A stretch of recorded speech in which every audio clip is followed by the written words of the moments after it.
평생을 열심히 일하며 가족을 부양하고 자녀를 키우며 보낸 시간들. 많은 사람들은 은퇴 후에는 여유로운 시간을 즐기며 행복한 삶을 꿈꿉니다. 하지만 현실은 그리 간단하지 않습니다. 은퇴 후 첫 월급이 끊기는 순간 막막함과 두려움이 밀려옵니다. 통장 잔고는 빠르게 줄어들고 예기치 못한 지출은 계속 생기며 생활비를 마련해야 한다는 압박감은 점점 커지기만 합니다. 60%가 은퇴 후 생활비 마련에 어려움을 느낀다는 통계는 결코 남의 이야기가 아닙니다. 누구나 공감할 만한 이 현실적인 문제는 우리에게 은퇴를 단순히 휴식의 시간이 아닌 치밀한 준비가 필요한 과업임을 상기시켜 줍니다. 과연 당신은 이 현실에 얼마나 준비되어 있습니까? 은퇴 후 모든 것이 끊겼다. 생활비 걱정에 잠 못 드는 현실. 은퇴라는 단어 듣기만 해도 두 가지 감정이 떠오르죠. 한쪽은 드디어 일에서 해방이다 라는 안도감이고, 다른 한쪽은 그럼 이제부터 어떻게 먹고 살지? 라는 막막함입니다.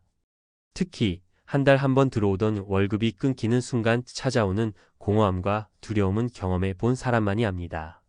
문제는 이런 현실이 결코 남의 이야기가 아니라는 겁니다. 오늘은 은퇴 후 생활비 걱정이라는 현실적인 문제에 대해 깊이 들어가 보려고 합니다. 은퇴 후의 첫 번째 고비, 예상치 못한 지출. 김씨 63세는 35년간 한 회사에서 일하며 열심히 돈을 모았습니다. 퇴직금과 연금으로 은퇴 후 생활이 어느 정도 가능할 거라고 믿었습니다.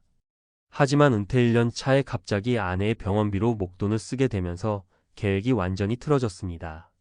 병원비, 약값, 간병비까지 한 달에 200만 원이 훌쩍 넘었고 예상했던 지출보다 2배 이상 더 들어갔죠. 김 씨는 이렇게 말했습니다. 은퇴 전에 생활비를 줄여야 한다는 건 알았지만 갑작스러운 의료비 지출이 이렇게 클 줄은 몰랐어요. 매달 나가는 돈이 예상을 훨씬 넘으니 저축한 돈이 빠르게 줄어들고 있습니다. 의료비 같은 예상치 못한 지출은 누구에게나 닥칠 수 있습니다. 특히 나이가 들수록 건강 문제는 더 자주 찾아옵니다. 이런 상황을 대비하지 못하면 은퇴 후 삶의 질은 크게 떨어질 수밖에 없습니다. 은퇴 후의 두 번째 고비, 생활비 줄이기의 한계. 정 씨 58세는 2년 전 은퇴 후 강원도 시골로 내려갔습니다. 소비를 줄이고 여유로운 생활을 꿈꾸며 이사를 했지만 현실은 달랐습니다. 직접 농사를 짓고 자급자족하려 했지만 생각보다 비용이 많이 들었습니다. 농기계 유지비, 비료값, 심지어 수도세와 전기세까지 생활비는 계속 늘어났습니다. 월 150만 원이면 충분할 줄 알았는데 막상 살아보니 도시에서 살 때보다 더 들어가는 게 많더라고요. 특히 예상치 못한 수리비나 비료값은 매번 저희 예산을 초과해요. 많은 사람들이 시골 생활이 저렴할 거라고 생각하지만 실제로는 지역에 따라 다르고 초기 정착 비용과 생활비를 과소평가하는 경우가 많습니다. 은퇴 후 소비를 줄이는 것도 중요하지만 줄일 수 있는 데는 한계가 있다는 점을 기억해야 합니다. 은퇴 후의 세 번째 고비, 연금만 믿는 위험성. 박 씨 65세는 공무원 생활을 마치고 매달 200만 원의 연금을 받습니다. 처음에는 이 정도면 충분하다고 생각했지만 물가 상승이 그의 계획을 뒤흔들었습니다. 특히 최근 몇 년 동안 치솟은 식료품 가격과 전기료는 큰 부담으로 다가왔습니다. 연금만으로는 생활비가 부족하다는 걸 요즘 들어서야 실감합니다. 물가가 오르는 속도를 연금이 따라가지 못해요. 처음엔 괜찮았는데 지금은 매달 마이너스가 나고 있습니다. 많은 사람들이 연금이 은퇴 생활을 보장해 줄 거라고 믿지만 연금은 물가 상승률을 따라가지 못하는 경우가 많습니다. 또한 연금은 일정 금액이기 때문에 예기치 못한 지출을 감당하기 어렵습니다. 은퇴 후 생활비 문제를 해결하기 위한 세 가지 방법. 이제 본론으로 들어가 보겠습니다. 은퇴 후 생활비 걱정을 덜기 위해선 어떻게 해야 할까요? 단순히 소비를 줄여라는 조언은 부족합니다. 실질적인 세 가지 방법을 제안합니다. 1. 은퇴 전부터 다양한 수입원을 만들어라. 은퇴 후에도 일정한 수입이 들어올 수 있는 시스템을 만들어야 합니다. 예를 들어 월세를 받을 수 있는 작은 부동산이나 온라인 사업 또는 전문 자격증을 활용한 재취업 등이 있습니다. 특히 요즘은 유튜브나 블로그를 통해 콘텐츠를 제작해 소득을 올리는 사람들도 많습니다. 정CO 18세는 시골로 내려간 뒤 생활비 부담을 줄이기 위해 직접 텃밭 채소를 팔기 시작했습니다. 처음엔 소소한 용돈벌이라고 생각했지만 지역 주민들에게 입소문이 나면서 매달 50만 원 정도의 수익을 올릴 수 있었습니다. 작은 시작이었지만 이 돈이 생활비에 큰 보탬이 됩니다. 2. 생활비 구조를 간소화하고 예산을 철저히 관리하라. 생활비 구조를 단순화하는 건 필수입니다. 불필요한 구독 서비스, 자주 사용하지 않는 보험, 고급차 유지비 같은 비용을 과감히 줄여야 합니다. 또한 예산을 철저히 계획하고 매달 지출을 점검하는 습관을 들이세요.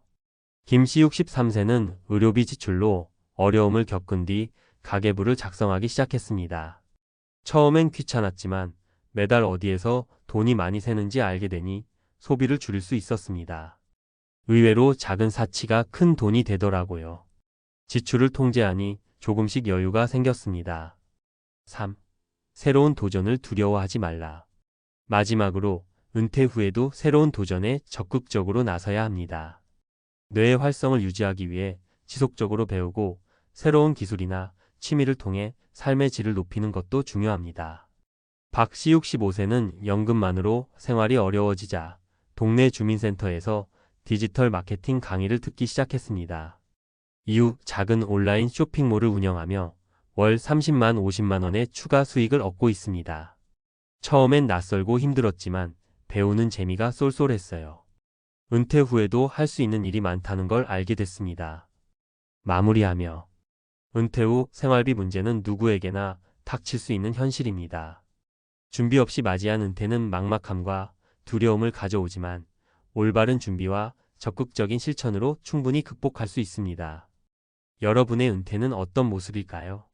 지금부터라도 작은 계획을 세우고 한 걸음씩 나아가면 은퇴 후에도 안정된 삶을 누릴 수 있습니다. 은퇴 후 모든 것이 끊겼다라는 말이 더 이상 우리에게 두려움으로 다가오지 않도록 지금 준비하세요. 은퇴 후 생활비 걱정을 덜기 위한 전문가 칼럼. 안정된 노후, 생활비 불안 없이 살아가기 위한 현실적인 조언. 은퇴 후 생활비 걱정은 누구에게나 피할 수 없는 화두입니다. 30년 이상 일하며 쌓아온 퇴직금과 연금이 은퇴 생활을 지탱해 줄 것 같지만 막상 현실은 다릅니다. 갑작스러운 의료비, 예상치 못한 지출, 물가 상승 등의 문제로 계획했던 예산이 삽시간에 무너질 수 있기 때문입니다. 그렇다면 이런 불안을 어떻게 해결할 수 있을까요? 오늘은 은퇴 후 생활비 문제를 해결하기 위해 실질적이고 현실적인 방법을 전문가의 관점에서 제안합니다. 1. 은퇴 준비는 은퇴 후가 아닌 은퇴 전부터 시작된다. 많은 사람들이 은퇴 후에야 비로소 이제 뭘 해야 하지? 라며 고민하기 시작합니다. 하지만 은퇴 준비는 반드시 은퇴 전에 이루어져야 합니다.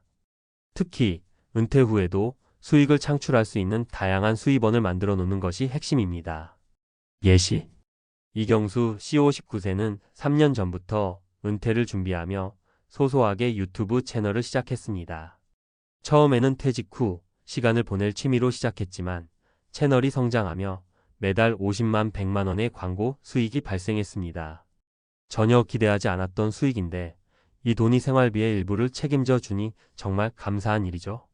전문가 조언. 수입원이 꼭 거창할 필요는 없습니다. 온라인 콘텐츠 제작, 소규모 강의, 번역, 자격증 활용 등 자신의 경험과 관심사에 맞는 활동을 통해 소소한 수익이라도 만들어 보세요. 중요한 것은 은퇴 후에도 경제활동을 할 수 있는 기회를 미리 마련해 두는 것입니다. 2. 생활비 구조를 간소화하라. 불필요한 소비를 과감히 줄이는 법. 생활비 걱정을 덜기 위해서는 소비 구조를 간소화하는 것이 필수입니다. 특히 은퇴 후에는 고정 지출을 줄이는 것이 핵심인데요. 여기서 중요한 것은 단순히 아끼는 것이 아니라 효율적으로 관리하는 것입니다. 예시. 김미정 씨 62세는 은퇴 후 한 달에 250만 원씩 들어가는 생활비로 고민이 많았습니다. 그녀는 가계부를 작성하며 지출 항목을 세세히 분석한 결과 정기 구독 중인 OTT 서비스와 잘 사용하지 않는 보험료에서 매달 10만 원 이상이 새고 있다는 걸 발견했습니다. 불필요한 항목을 정리하고 대중교통 이용을 늘리면서 한 달 생활비를 200만 원까지 줄일 수 있었습니다. 전문가 조언. 가계부를 통해 돈이 어디로 흘러가는지 파악하세요. 소비 습관을 점검하고 불필요한 고정비를 과감히 줄이세요. 자동차, 고급 휴대폰 등 유지비가 높은 항목을 점검해 합리적으로 대체하는 것도 방법입니다. 이처럼 은퇴 후의 삶에서는 큰 수익보다 지출의 효율화가 훨씬 중요한 역할을 합니다. 3. 연금만 믿지 마라. 물가 상승에 대비하라. 많은 사람들이 연금으로 은퇴 후 생활비를 충당할 수 있다고 믿습니다. 하지만 물가는 끊임없이 상승하고 연금은 그 속도를 따라가지 못할 가능성이 큽니다. 연금만으로 생활비를 충당하려다 보면 결국 은퇴 후 몇 년 만에 예산이 바닥나고 생활비 부족이라는 현실에 직면하게 됩니다. 예시. 박정호 씨 65세는 매달 180만 원의 국민연금을 받으며 은퇴 후 생활을 시작했습니다. 처음 몇 년간은 충분했지만 최근 물가 상승과 잦은 병원비 지출로 매달 적자가 발생하고 있습니다. 처음엔 이 정도면 충분하다고 생각했지만 지금은 연금만으로는 도저히 생활이 안 됩니다. 전문가 조언. 연금만으로 생활비를 충당하는 계획은 위험합니다. 반드시 연금 외에 추가적인 소득원을 마련하세요. 물가 상승을 대비해 투자나 자산 관리를 통해 연금의 실질 가치를 유지하려는 노력이 필요합니다. 퇴직 전후로 자신의 자산을 점검하고 전문가의 도움을 받아 금융 포트폴리오를 재구성하는 것도 추천합니다. 4. 새로운 도전과 배움을 두려워하지 말라. 은퇴 후에도 배움은 계속되어야 합니다. 특히 현대 사회는 디지털 전환으로 인해 새로운 기술과 도구를 배우는 것이 중요합니다. 이런 배움은 단순히 취미가 아닌 수익으로 연결될 가능성이 높습니다. 예시. 정선희 씨 64세는 은퇴 후 동네 주민센터에서 컴퓨터 강의를 듣기 시작했습니다. 처음엔 가족과 소통하기 위해 시작했지만 점차 온라인 쇼핑몰 운영으로 이어졌습니다. 배움은 끝이 없다는 걸 은퇴 후에야 깨달았어요. 작은 배움이 저에게 새로운 삶의 활력을 줬습니다. 전문가 조언. 디지털 기술, 외국어, 공예 등 자신이 흥미를 느끼는 분야를 배우세요. 배움은 단순히 시간을 보내는 것이 아니라 삶의 질을 높이고 경제적 가치를 더할 수 있는 도구입니다. 배우는 과정에서 사람들과 소통하며 새로운 기회를 발견할 수도 있습니다. 5. 현실을 받아들이고 계획을 유연하게 세우라. 은퇴 후 삶은 예상대로 흘러가지 않을 수 있습니다. 중요한 것은 이런 상황을 받아들이고 유연하게 대응하는 자세입니다.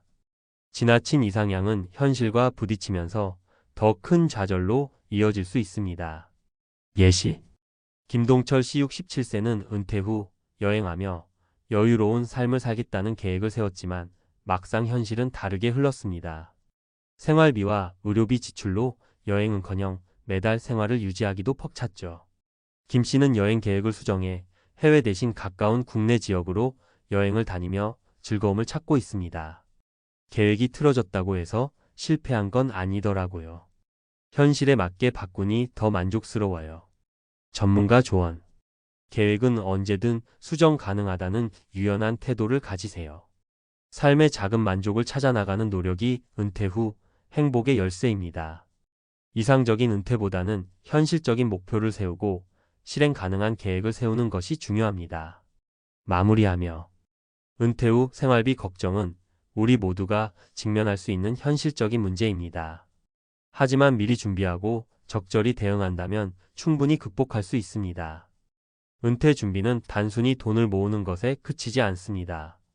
삶의 구조를 재정비하고 배움과 새로운 도전을 통해 지속 가능한 수익원을 마련하며 현실에 맞는 유연한 계획을 세우는 것이 핵심입니다.